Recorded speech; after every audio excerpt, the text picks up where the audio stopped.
하루는 예수님의 일행 가운데 제자들 사이에 약간의 다툼이 생겼습니다. 12명의 제자들 가운데 특히 예수님 곁에 귀하게 쓰임받는 제자 야고보와 요한, 그 형제가 예수님께 조용하게 은밀하게 부탁을 합니다. 예수님, 지금까지 주님 곁에 늘 있어 왔고 우리가 주님의 뜻대로 최선을 다하여 제자의 길을 여기까지 걸어왔습니다. 이제 하나님의 나라가 완성될 날이 멀지 않은 것 같은데, 하나님의 나라가 이 땅에 세워진다면 주님, 우리 형제를 제일 측근으로 오른쪽 왼쪽에 자리에 앉혀주시겠지요? 이렇게 얘기를 하는 거예요. 마태복음은 본인들의 이름을 슬쩍 감추고 어머니가 부탁을 했다 이렇게 조금 순화시켜서 기록을 하고 있는데, 주님께서 마음 아파 탄식하셨어요. 우리가 자리에 앉아서 함께 먹고 마시고 함께 대화하는 그러한 우리의 사귐과 또 나의 오른쪽 왼쪽에 이 자리라는 것이 어떤 의미인지 너희가 아느냐? 내가 마시는 잔 그리고 내가 받는 세례가 어떤 의미가 있는지 아느냐? 압니다. 충분히 내가 예수님께서 마시는 잔 같이 마시고 예수님 세례 같이 받겠습니다. 요즘 교회에 여러 가지 임직식들이 많이 있습니다. 목사 안수식도 있고 또 장로 장립식도 있고 권사 취임식도 있고 안수집사 임직 예식도 있고 또 사무총회에 집사님들을 임명하고 각 기관을 임명하는 그런 임명의 자리가 많이 있어요. 그때마다 때로 마음이 씁쓸할 때가 있습니다. 정말 이 임직이, 교회의 이 직분이 그렇게 꽃다발 받고 박수를 받고 사람들에게 선물을 받고 축하를 받을 만한 자리인가? 예수님의 제자들이 선택받았을 때 꽃다발 받고 주님과 함께 출발했을까? 예수님이 십자가를 지는 자만 나를 따를 수 있다, 가자라고 할 때 정말 주변에서 가족들이 그래, 그 길 따라가, 십자가 지고 가, 박수 쳐주면서 어깨를 두드려주면서 잘 가라고 그렇게 축하해 주었을까? 이런 생각을 해볼 때가 있습니다. 초대교회 때 같으면 목사가 된다, 또 교회의 장로, 권사, 집사 이런 직분을 받는다 그러면 그 집마다 다 초상집 분위기였을 거예요. 드디어 저 고난의 길을 가는구나. 억울하게 매맞고 감옥에 갇히고 죽는 길을 가는구나. 그래서 더 기도하고, 그래서 더 간절한 안타까운 마음으로 눈물을 흘리며 무릎을 꿇어야 할 시간이 바로 그런 임직이었을 것 같아요.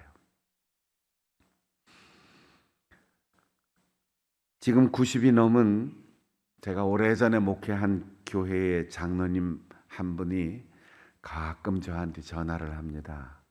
목사님, 기도해 주세요. 늘 기도를 부탁하고, 지금도 제가 그 교회를 떠난 지가 30년이 넘었는데 새벽마다 목사님 위해서 기도합니다. 그래, 장로님 무슨 특별한 기도의 제목이 있습니까? 물으면 우리 아들이 대학 교수를 할 때 별로 기도를 안 했습니다. 그런데 대학 교수를 그만두고 목회를 한다고 해서 지금 목회를 하고 있는데, 목회를 시작하고부터는 새벽마다 정말 얼마나 간절히 기도하는지 모릅니다. 목사님, 대학 교수 할 때는 그렇게 걱정하지 않았는데 목회를 시작하면서부터 제 마음이 얼마나 아프고 제 마음이 얼마나 간절한지 새벽마다 아들 위해서 기도하는데, 그래도 부족해서 목사님 기도를 부탁합니다. 모르면은 부담이 없어요. 그런데 알면 알수록 더 부담이 오는 거지요. 주님께서 내가 마시는 잔은 억울하게 누명을 쓰고 감옥에 갇히고 매를 맞고 십자가를 지고 가야 하는 고난에 쓴 피를 흘리는 잔이다. 그래서 고배라는 말이 있듯이 그 쓰디 쓴 고난의 잔을 마셔야 하는 이 길이고, 내가 받는 세례는 물속에 들어갔다가 숨을 쉬지 못하고 죽는 것처럼 죽음의 길인데 너희들이 그 길을 따라올 수 있느냐. 야고보와 요한은 예수님이 그렇게 말씀하시는데도 좋습니다, 괜찮습니다, 따라갈 수 있습니다.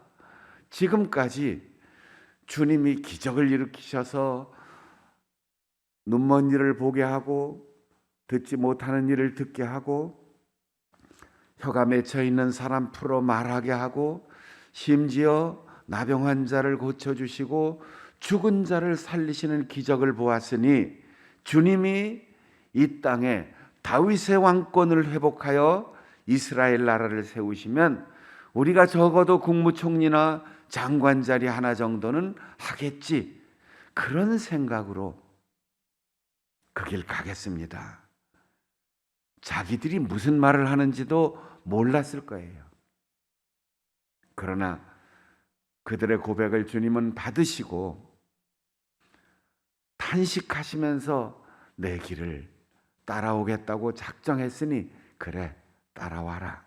결국 야고보는 초대교회 최초의 순교자가 되어서 죽음의 쓴 잔을 마셨고, 요한은 제일 장수했지만 마지막까지 예수님의 어머니를 모시고 초대교회의 수많은 고난을 목격하며 먼 섬에 유배되어 환상을 보는 이 땅의 마지막 주님의 제자가 되었습니다.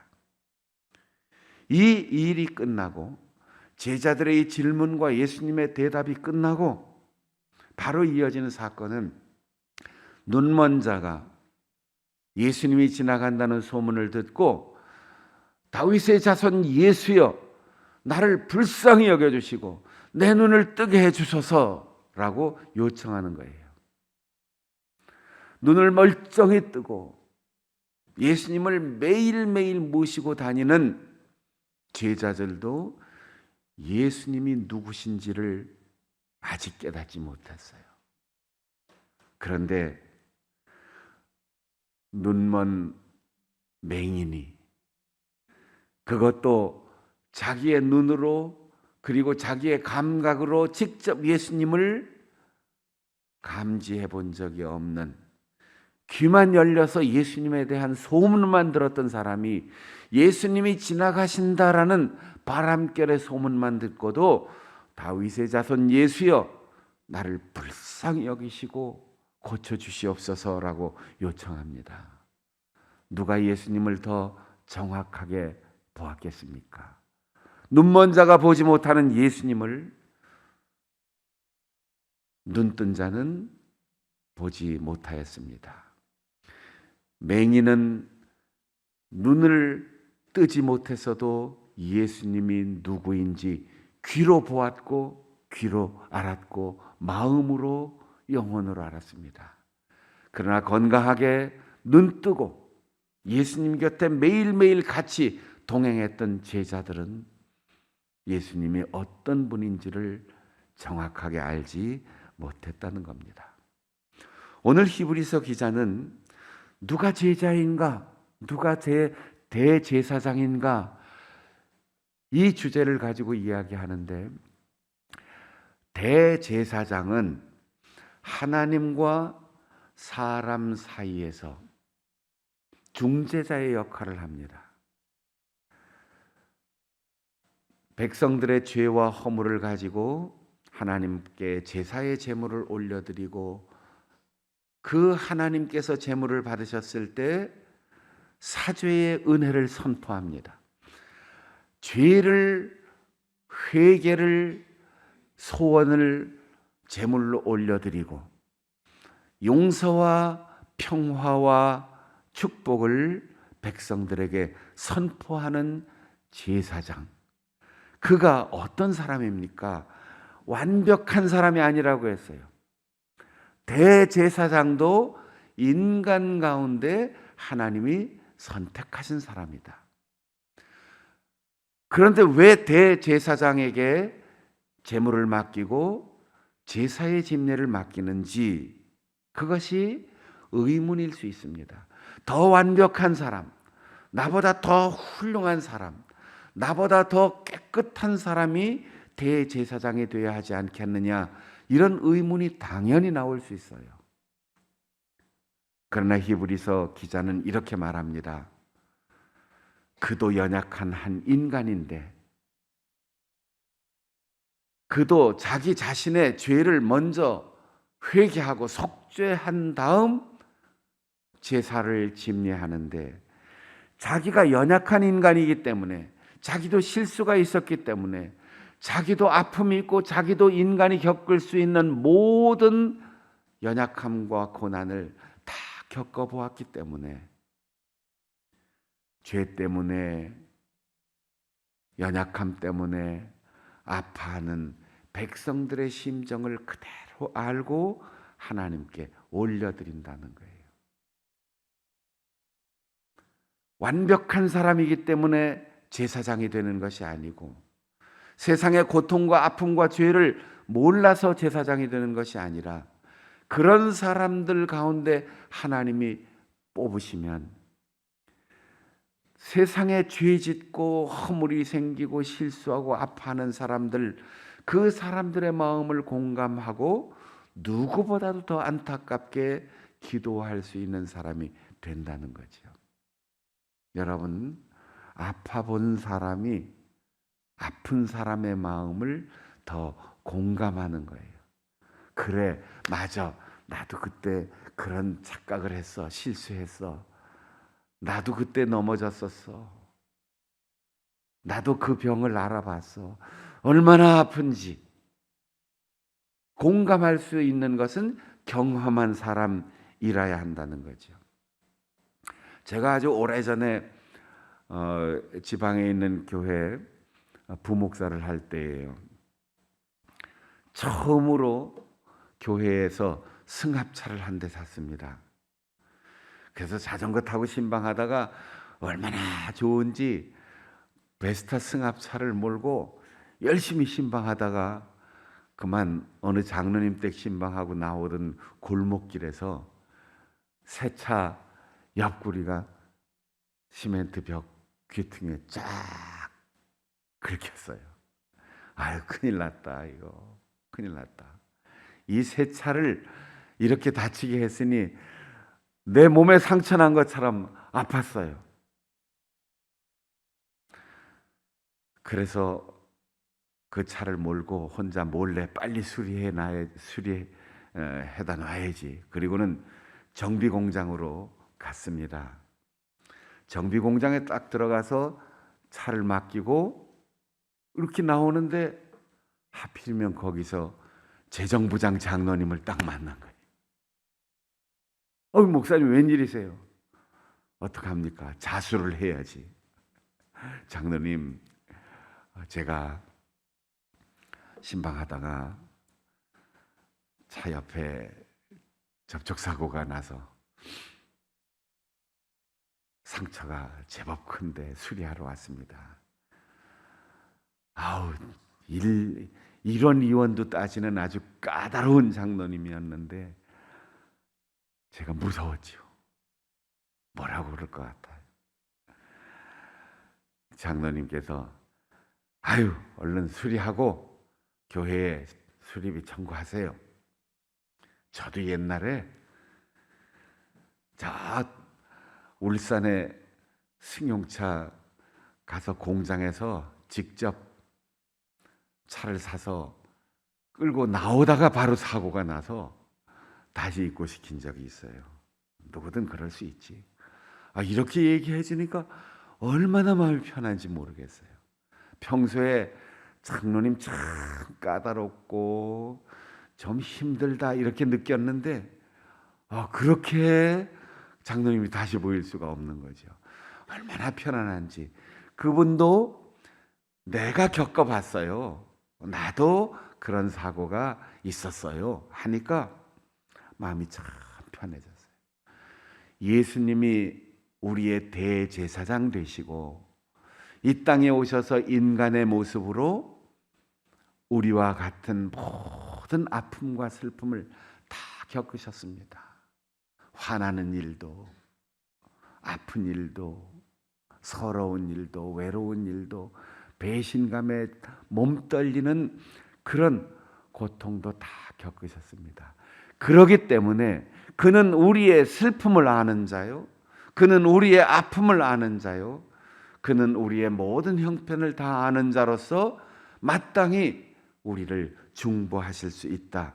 이사야 선지자가 그렇게 메시아를 소개했던 것입니다. 계속해서 말합니다. 그 대제사장 되시는 주님께서 우리를 대신하여 죽으시기 전 눈물로 기도했고 피땀 흘려 기도했고 아파하며 기도했는데 하나님께서는 그의 경건한 기도에 응답하셨다고 했어요. 여러분, 기도 자체가 경건한 것이 아니겠어요? 그런데 경건한 기도란 무슨 뜻일까요? 경건하지 않은 기도가 있다는 걸까요? 물론 그렇게 생각할 수도 있는데 이 경건하다는 말이 헬라어로 율라베이아라고 되어 있어요. 유라고 하는 단어는 좋은 것, 라베이아라는 단어는 손으로 쥔다, 가져온다, 내가 받는다 그런 뜻이에요. 선택한다는 거예요. 좋은 것을 선택하는 것이 경건이고, 기도할 때 선택을 잘하는 사람의 기도를 하나님께서 들으신다는 겁니다.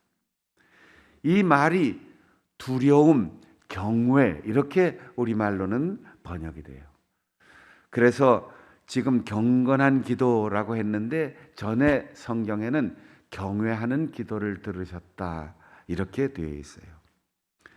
경외라는 말은 좋은 것을 선택할 줄 아는 지혜 그리고 용기와 결단을 말합니다. 여러분, 우리가 두려워하기 때문에 올바른 것을 선택할 수 있어요. 성의 없이 아무거나 선택하지 않습니다. 여러분의 삶에서 개인적으로 제일 두려운 사람이 누구입니까? 한번 생각해 보세요. 난 누가 제일 두려워? 저는 제 아내가 제일 두렵습니다. 왜? 가장 사랑하기 때문에. 내가 함부로 말할 수도 있고 존중하며 말할 수도 있는데 내가 함부로 말하는 것 때문에 마음 상하지 않을까? 사랑하는 사람에 대한 두려움 때문에 좋은 말을 선택하게 되는 거예요. 내가 밖에서 피곤하고 짜증나는 일이 있어도 내 표정 때문에 혹시 마음 상하지 않을까 하는 사랑하는 사람에 대한 두려움 때문에 내 표정을 펴고 집에 들어가는 거예요.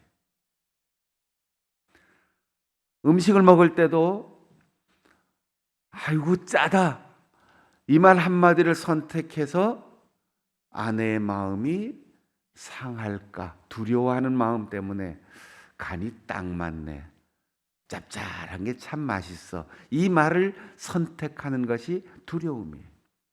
여러분, 우리가 가장 사랑하는 사람이 가장 두려운 존재인 거죠. 내가 무심코 행동한 것, 무심히 한 말, 그것 때문에 속상하지 않을까? 너무 무리해서 병들어 아프지 않을까? 나 때문에 너무 고생하지 않을까? 이런 두려움이 사랑하는 사람을 대하는 마음입니다. 그 다음에 가장 두려운 것은 저희 자녀들입니다. 비굴해지고 싶을 때, 적당히 타협하고 싶을 때, 마음 놓고 아무렇게나 누구 흉을 보고 싶을 때, 아빠는 그랬더라. 이런 기억이 자녀들에게 남지 않도록, 자녀들의 눈이 두렵고 자녀들의 미래가 두렵기 때문에 자녀들 앞에 올곧게 살아가는 모습을 보이고 싶은 그 두려움이 바로 사랑에서부터 시작하는 거예요. 하나님을 두려워한다고 하는 것은 하나님을 무서워한다는 것과 달라요. 나를 위하여 십자가에서 목숨까지 내어주신 주님, 나를 위하여 아들을 아낌없이 내어주신 하나님 아버지, 내게 목숨까지 내어주신 그분의 그 사랑 때문에 내가 이 길을 가고 싶지만 두려운 마음에 올바른 길을, 좁은 길을 선택하는 거예요. 하나님을 두려워한다고 하는 것은 하나님을 사랑하기 때문에, 감사하기 때문에 내가 하나님을 두려워하는 거죠. 그런 두려움을 가진, 사랑 때문에 두려워하는 마음을 가진 사람의 기도, 그 기도의 언어와 그리고 그의 사명의 길의 선택이 응답하는 기도의 첫 출발점이라는 거예요. 욕심이나 혹은 하나님을 업수히 여기는 도구처럼 이용하려고 하는 욕망의 화신으로 생각한다면 우리의 기도는 응답받지 못합니다. 기도하기 전에 질문하세요. 내가 하나님을 정말 사랑하는가? 내가 정말 하나님께 감사하는가? 누구를 만나든 무엇을 하든 먼저 질문하세요. 이게 사랑인가? 그리고 그 사랑에 따른 올바른 선택인가? 그 경건함, 사랑에서 출발하는 두려움으로 선택하는 기도, 그 태도에 하나님께서는 속히 응답하신다고 했습니다. 하나님의 아들이면서도 주님은 고난이 닥쳐왔을 때 고난을 외면하지 않았습니다. 그 고난에 순종한 것이 온전을 배우는 길이라고 했습니다. 배운다는 말은 흔히 우리는 지식을 자꾸 생각해요. 우리의 머리를 생각합니다. 배움은 머리로 배우는 것이 아니고 가슴으로 배우는 거예요. 직접 경험하고 직접 실제로 이해하여 습관이 되는 것. 우리의 몸이 자기도 모르게 머리가 생각하고 계산하기 전에 먼저 움직이는 것은 습관에 따른 것입니다. 예수님은 아들이라도 고난의 예외 없이 따르고 순종하셨어요. 그래서 온전해졌다는 거죠. 여러분, 누가 제대로 된 남편이고 아내입니까? 누가 제대로 된 아버지고 어머니입니까? 누가 제대로 된 신자이고 목회자이고 직분자입니까? 고난 앞에서 외면하지 않고 몸으로 반응하는 사람이 진짜 남편이고 정말 좋은 아내입니다. 자식을 위하여 계산하는 부모는 없습니다. 자녀들이 위기에 처했을 때, 자녀들이 어려운 고민이 있을 때 몸으로 반응하는, 그래서 뜨겁게 안아주고 등 두드려주고 위로해주고 격려해주고, 아빠도 엄마도 내 나이 때 겪어봤다. 그래, 괜찮아. 금방 극복할 수 있을 거야. 몸으로 반응하는 아버지, 어머니가 진짜 자격이 있는 부모예요. 우리가 이 세상에서 꼭 필요한 교회, 교회다운 교회가 될 때 어떤 과정을 거쳐야 합니까? 건물을 멋있게 짓고 우리끼리 모여서 재미있게 즐겁게 지내는 친목회가 아니라 이 사회의 요구에 긴밀하게 반응하고, 우리가 어렵고 힘들어도 나보다 더 어렵게 살아가는 사람들을 향해 나도 모르게 손을 내밀어주고 나도 모르게 먼저 도와주고 싶은 그런 사람들이 모인 교회가 진짜 교회입니다. 고난을 통하지 않고는 하나님께서 지금 말씀하시는 그 권고에 순종하지 않고는 온전한 믿음을 가질 수가 없습니다. 예수님도 예외 없이 그 길을 걸었기 때문입니다. 사랑하는 성도 여러분, 우리는 언제 순종해 보았습니까? 우리는 언제 예수의 이름으로 고난을 당해 보셨습니까? 언제 눈물 흘려본 경험이 있습니까? 정말 우리의 삶에 보이지 않는다는 이유로 하나님을 의식하지 않고 살아온 날들이 얼마나 길었습니까? 하나님을 사랑하십니까? 그 사랑하시는 하나님이 불꽃 같은 눈으로 나를 보고 계심을 믿고 그 사랑의 하나님을 두려워하는 마음으로 고난이라도 눈물의 길이라도 일체 순종하여 온전한 믿음을 가지고 하나님 앞에 무릎 꿇고 기도할 때 그 경건한 기도를 들으시는 은혜 속에 살아가는 우리 성도들이 되시기를 바랍니다. 기도하겠습니다.